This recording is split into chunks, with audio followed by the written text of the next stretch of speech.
Oh snap! I am so excited right now.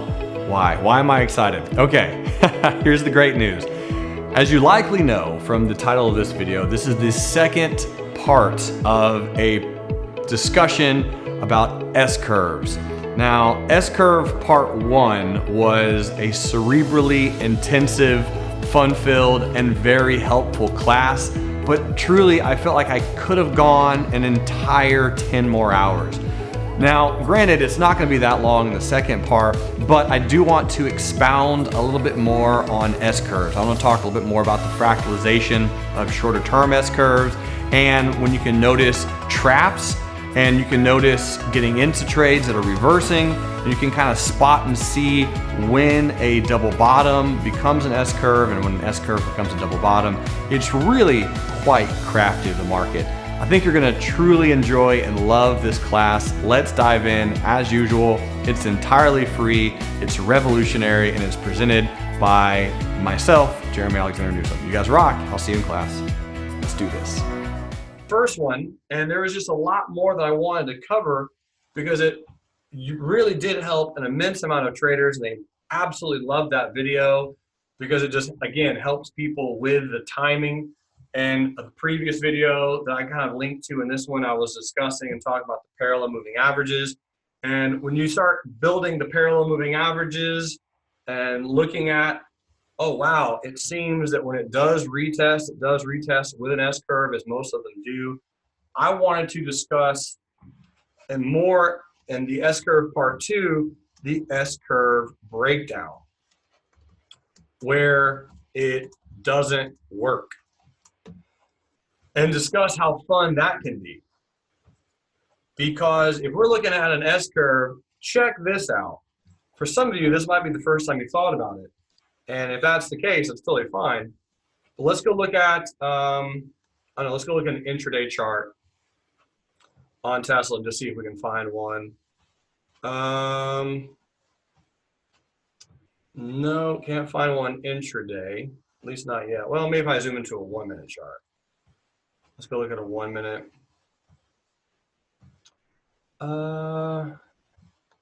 This one could work. Let's check out this one. So a double bottom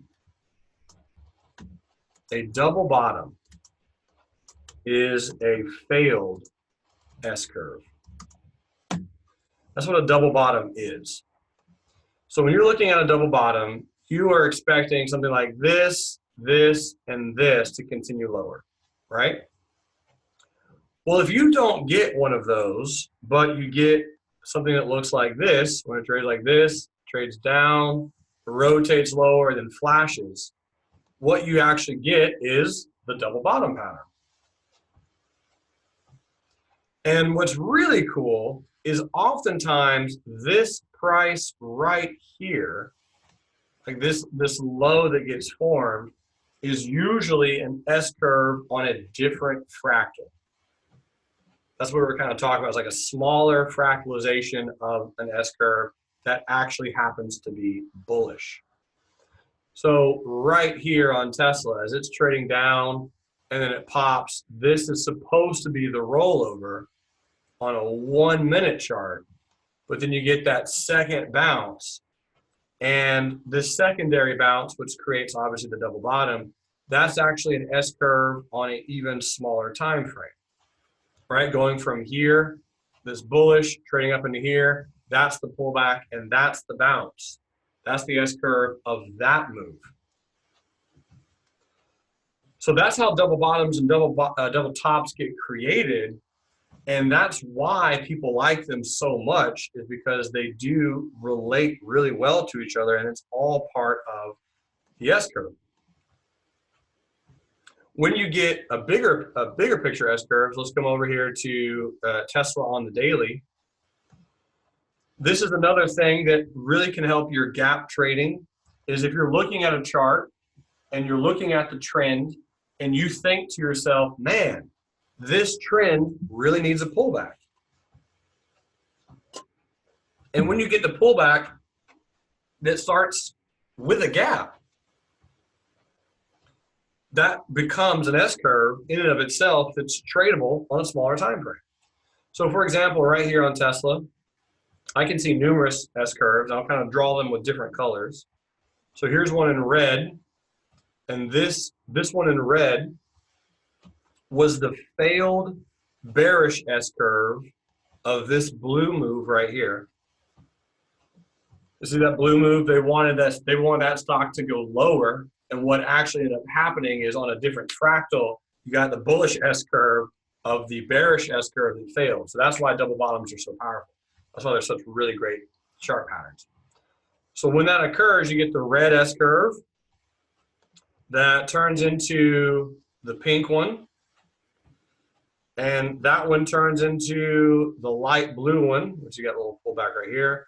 And then that one turns into, it's another good color, the other dark blue one, right? Because you got that rotation. And then you got 4 nice white candles in a row. And when you're looking at all 4 of those candles in a row, and I delete all of these, let's say I'm deleting them, then I'm looking for this pattern, and I'm looking for this S-curve to come in. And that S-curve is beginning with a bearish gap. So I love looking for the S-curves that create a gap, or a gap that creates the S-curve. Those are some of my favorite ones to play. Another example, it recently is Square. And Square, this is obviously right here an S-curve. Right, that's a big picture S-curve, nice retracement, nice pullback. And inside of that S-curve, you can see many different fractalizations of the S-curve. You get to see this one that came in right here, that quick bounce. You get to see other smaller ones that came in on different time frames, similar to this pullback right here and this pullback right here. But the bigger one, the one I'm looking at in blue, kind of come back over here, you'll notice this gap is what created the entire S-curve. That was the completion of the S-curve, was the gap. And when that happens, that really is one of my favorite patterns to both day trade and swing trade. If I can find that S-curve like this that gaps out of here and completes it on the bullish side, or bearish, but that's a tremendous gap. And we can see that, honestly, with Berkshire. And that's why I'm still a little sad that I missed this one by just about 20 seconds. But I can see, and I was talking about this earlier this morning, you have, right, here's the S-curve right here. So these like 3 days, this is the pullback. You had a retest gap right here that retested with the S-curve. And then when you got this move, and this move, this gap is the creation of some type of new structure, some type of new wave, some type of new pattern. And then from here, obviously you can expect to get some type of curve down, and you're going to be looking at playing that particular bounce on whatever time frame it is that you're looking for. But with the overall S-curve structure, we now can have a truly identifiable pivot from which this stock should do something. And all that means is when you can get a gap like this particular gap, when it S-curves and it bounces off of these levels, that should be a really strong continuation. That should be one that we look to play down in the future, down the road. So if we go back over to Apple, so now Apple's kind of resting a little bit. This particular gap down and this continuation, the reason it's so strong is because you had a variation of an S-curve on Apple when it made a lower low. And then as Apple started making higher highs, so here's a higher high, here's a higher high, this candle, the reason that this one's so integral and important is because this particular candle goes above the high of that bearish candle right there, which it really shouldn't have done. Most people started going long on Apple on this day. Now, I say most people, I don't mean you or the traders who are watching this in general. I just mean I can look at that candle and say for a high degree of certainty that people went long here because it went above the high of this bearish candle, above the high of this wick. This was an S curve lower, right? Making lower lows, making lower highs. So that was a trend that was beginning to establish itself. And when it made that new high the day before earnings, that's how we know all of these people are trapped. You have so many of these people who are trapped. And then what it does is it just simply creates a different and more kind of constructed, bigger picture S curve for Apple. Really fascinating stuff when you talk about the failings of an S curve and the trappings of what it should do and what it might do. Here's another really good example of as the stock started to S curve, pulling into the moving averages and then just barely gapping above it and running. That was this gap right here was the completion of the S curve. It really formed it and made it into its entirety. And those are really wonderful gaps when they occur. Very same with this one, these gaps right here. This move right there on Apple. So the reason that that one is so strong is because you have strong move up, big pullback, right? That's an S curve, and then it starts to gap out of the S curve, starts to gap out of the completion of that pattern, which really makes it quite tremendously powerful. And when you have a double top, which that's when you start having a major pivot that gets broken, like this one right here. So this is obviously a major pivot because that is the completion of the S curve, the completion of the new high. Once this pivot gets taken out, right, that's when you start going, okay, something is interesting and something is weird's happening with Apple. So during this whole chop city right here, which was really a whole month on Apple, all that choppiness that was really happening and taking place, many traders were staying out of that and waiting for something, waiting for some lower lows, waiting for something to happen on Apple, mostly because it was also coming into earnings, right? Earnings were not that far away. But those are wonderful times to know, okay, you broke a major S curve, you broke the pivot of a major S curve, you got closes below that support level, something's up, something's changing. And ever since the break of that pivot, that's why I started talking about, all right, guys, if we're going to play Apple, let's wait for earnings and let's wait for this 100 simple moving average. And we did flash and hit that 100 simple moving average right here on the 29th of October. And that's good to know to wait for that, because if it does trade down to that low, bounce off that support, I mean, this is 13 points, actually more than 13 points. That's a huge swing on Apple. And if you exit before earnings, even if you don't, but if you exit before earnings, you can see that that's a strong gap that kind of took place, and that's a really nice trapping event. And of course, you got the low that happened today. So if we hop over here to the hourly chart, the other reason that this gap was so nice is because you got the S curve that got completed today with a gap.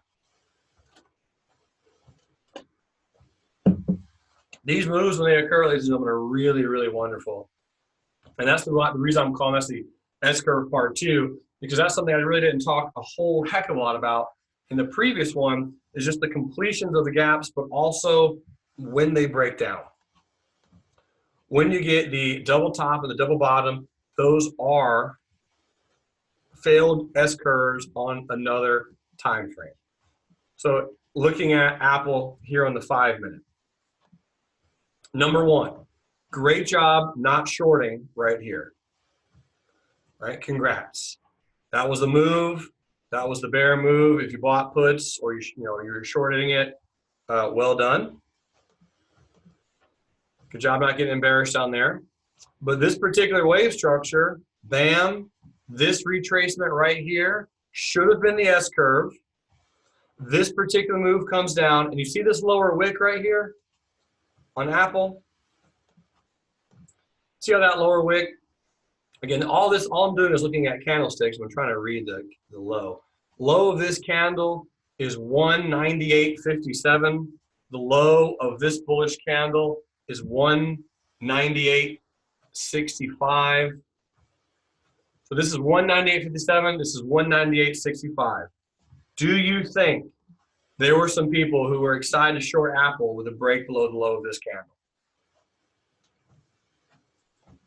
The answer is absolutely, totally, because they're just playing the direction of the trend. They're playing the trend to continue lower. So the low of this candle was 198.65 and the open was 198.65, which means it's a shaved bottom candle. Shaved bottom candle. So at the exact second it opened, people started to buy. Then you got in red the second S curve, right? The rollover that should have happened. And then what's really so powerful about this candle, this is a magnificently interesting candle. This candle went a few pennies lower than the low of the shaved bottom candle. So you know for sure some people went bearish there to continue the bear trend on Apple. Right? You know for sure that that happened. You can see it. You can see that they were like, yep, let's get in bearish right here and kind of continue to play the rollover. And when that candle came in, what actually ended up transpiring was this was the failed S curve. And like Michael was saying, that was the higher low. And the higher low is the higher low compared to what? The higher low compared to these lows right here. Now, when you get a higher low like this, okay, so this is a higher low. When you get a higher low like this, you can almost see the amount of people that are trapped on this trade. You can visually see it. You're like, man, those people who got in bearish at that exact low, you know they're trapped. You know they got in bearish. You know they're now losing money. And they obviously want to get out of that position. So that higher low gets created. That higher low is indeed the bullish S curve on a smaller fractal, something like this. And that's what creates that double bottom. That's what creates that buying. That's what creates that nice, strong move. Tony says, do you still like the Tesla setup, although it put in a higher low? So let's go look at the Tesla setup. So Tesla, I think I forgot to cancel that, didn't I? So TSLA, this one right here, this particular candle, we can see that this is, so to answer your question, Tony, no. But the answer to this particular movement is this candle right here did create that higher low relative to this candle right there. It's relative to that candle. And when it does that, what it does is people hop in bearish right here, thinking it's going to go a little bit lower. So when they set that trade up, they're thinking that it's going to do this, this, and this. They're anticipating that to continue lower, but at that particular point in time, you know, if you're taking that entry, which I'm sure someone did, there's someone out there in the world, someone who set up a short right below these candles, and they were trying to catch that for the breakdown a little bit lower. That's what they were looking for. Now, if we turn on the moving average, we can see that on Tesla, this is the 5-minute chart. So we broke above the 10. We're kind of coming into and trying to interact with the 20-some. Here's the 15-minute chart. So the 10 EMA on the 15 is nice and far away. Here's the 3-minute time frame, and the 3-minute time frame, you're above the 20. So this one, when you start getting all these supports, this one right here is probably going to start double bottoming, which means the Qs, yep, I'll say the Qs probably double bottomed as well. And that is all kind of factored in when you look at the those S-curve patterns, when you look at these higher lows. if you can see that, see the sentiment, see that someone for sure went short, and once this candle comes in, you're able to kind of discern and to take away that if those bears are getting trapped. If those bears are getting trapped, then there's some bulls who are looking to run that a little bit higher, mostly because you have the bears who are having to buy the cover, and then you have the bears who are buying a cover, and also the bulls who are excited about playing a double bottom. So you kind of have like a nice little blend of both, and that's what kind of causes those really nice pops to come in and take place. So if we go back over here to a 5-minute chart on the cues, here's the 5-minute. So that wave count that we did earlier, where this was a 1, this was a 2, this is a 3. So this would be a 4 wave. Again, 4 waves can get a little bit wild, they can get a little bit wicky, and they can get a little bit crazy count. So I did just get stopped out on those Tesla puts. So Tesla, I forgot to cancel that trade, because I was looking at the price action. I could almost feel that was going to be a trap over here. I did get stopped out on Tesla. Stopped out on Tesla puts. Good try. Pretty quick. Pretty painless. And that's just that's exactly what I was referring to, is when you get these higher lows, and when I'm able to see this pattern right here, I'm able to see this candle. Again, on the 5-minute, nice and far away from the 10. What's so beautiful about that is exactly what I'm talking about today. Being able to see this candle come in, and simply know that is going to pop any minute. Because that's just purely a trapping candle that people took the break out of that low, with the moving averages being parallel like that, and that's going to cause that pop to come in. Michael says, how would you play Tesla bullish? Wait for a close above VWAP and then pull back, or just wait for a bearish candle and then take it above? So at this particular point, since we're looking at the 5-minute chart, we can definitely see, right, we have that double bottom. We are analyzing this, and we know some people are trapped. I don't look at VWAP super frequently, but let me go ahead and pull that up really quick.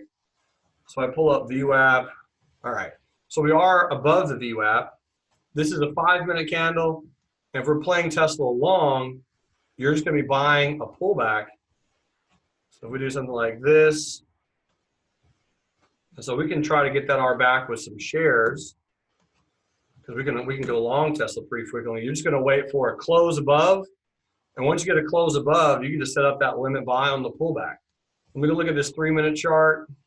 3-minute chart looks good. I do want this candle to close 334.80 by 332.31 to make this 332.30 even.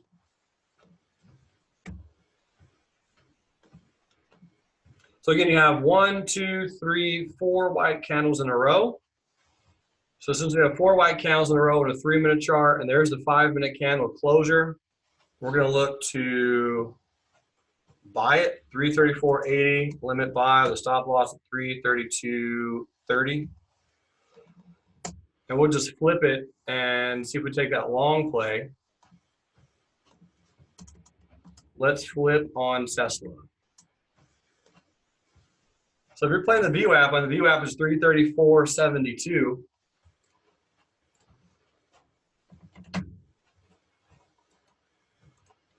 Let's see, by custom, OCO bracket, 33480. That's 33230.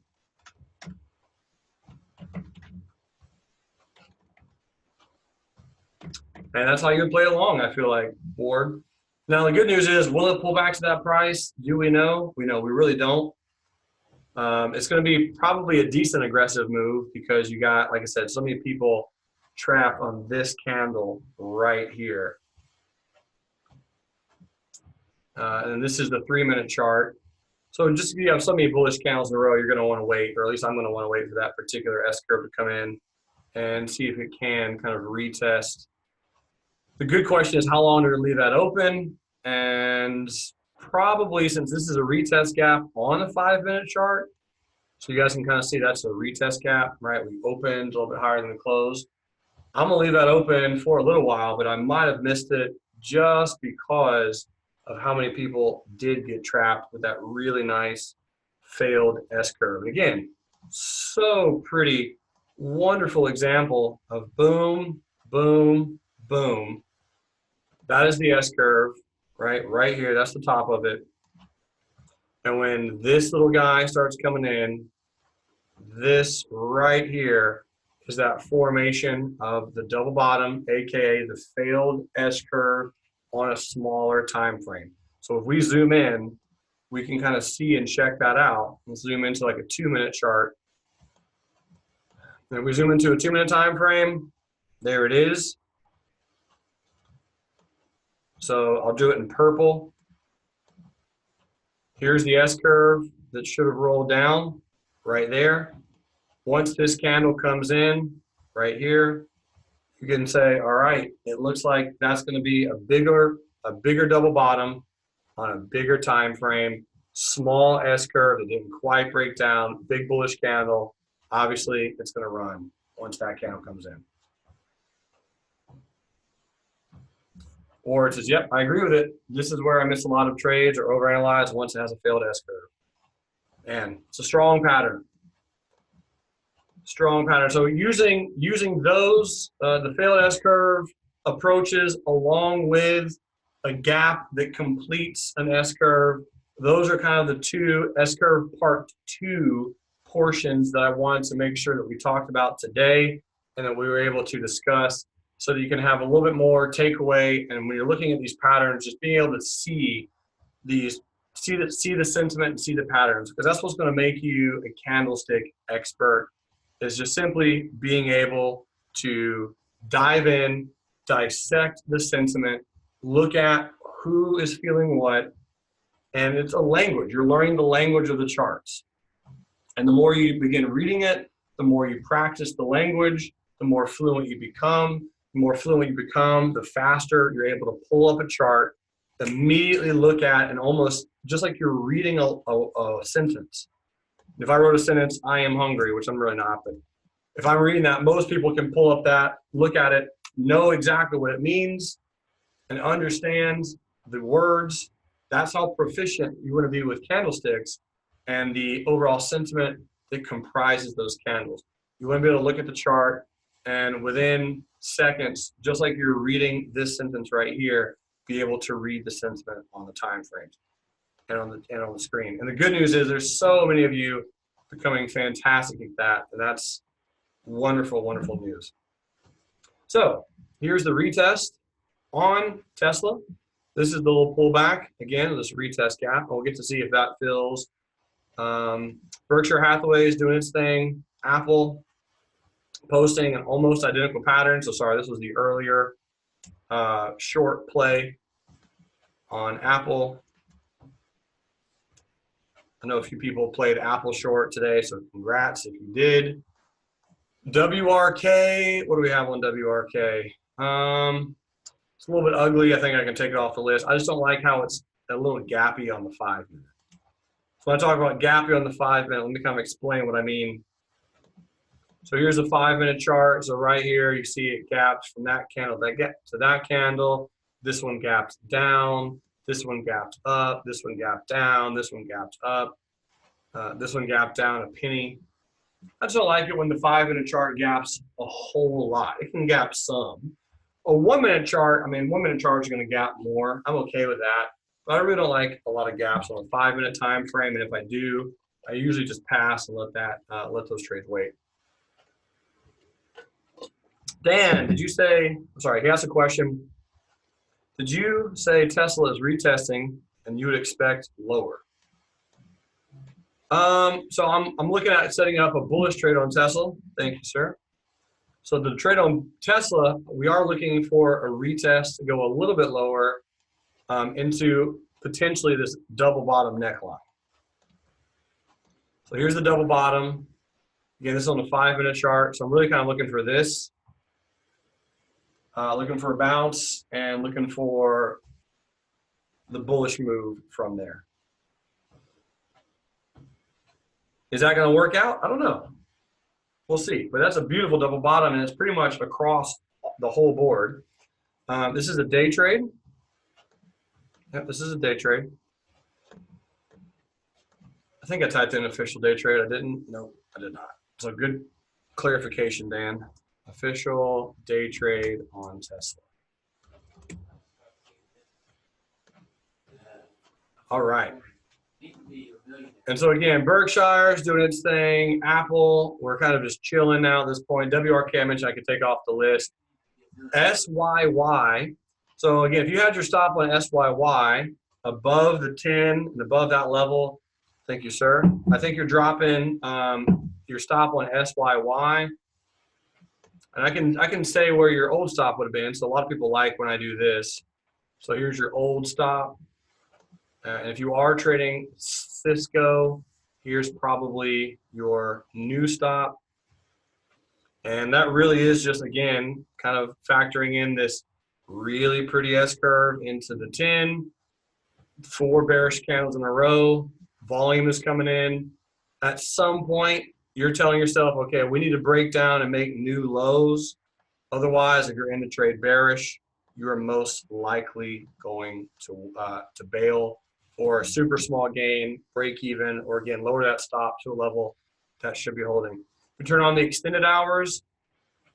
And the reason I like turning them on and off is just to see kind of different patterns. So if you turn these extended hours on, this is the 5-minute chart. You can see the 20 EMA is what held Cisco down.